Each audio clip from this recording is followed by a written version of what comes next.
এই জলপরি দুইটি একটি নদীর মধ্যে থাকত, আর তারা দুইজনা খুবই আনন্দেই দিন কাটাত। কিন্তু একদিন ওই নদীর ধারে একটি বিশাল শক্তিশালী জাদুকর চলে আসে। তখনই জাদুঘরটি এসে গোলাপী জলপরিটিকে জাদু করে ধরে নিয়ে ওখান থেকে চলে যায়। এরপর জাদুঘরটি গোলাপী জলপরিটিকে শহরের মধ্যে এনে তাকে নিয়ে খেলা দেখাতে শুরু করে।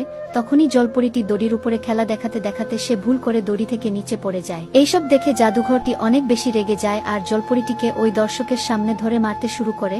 একদিন একটি ছেলে রাস্তা দিয়ে যাবার সময় জলপরিটিকে জাদুকরের ঘরের সামনে দেখতে পায়। তখনই জলপরিটি কাঁদতে কাঁদতে ছেলেটিকে সবকিছু খুলে বলে। এইসব শুনে ছেলেটি জলপরিটিকে উঠিয়ে নিয়ে তার বাড়িতে চলে আসে।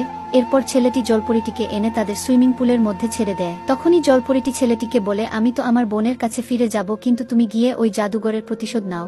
তখনই ছেলেটি ওই জাদুঘরের কাছে চলে যায় আর জাদুঘরটিকে রাতের আধারে মেরে আবারও জলপরিটির কাছে ফিরে চলে আসে। এরপর ছেলেটি জলপরিটিকে আবারও তার বোনের কাছে নিয়ে চলে আসে। তখনই জলপরিটি তার বোনকে দেখে অনেক খুশি হয়ে যায়, কিন্তু কেউ এখনো ওই ভালো ছেলেটির জন্য লাইক সাবস্ক্রাইব করল না।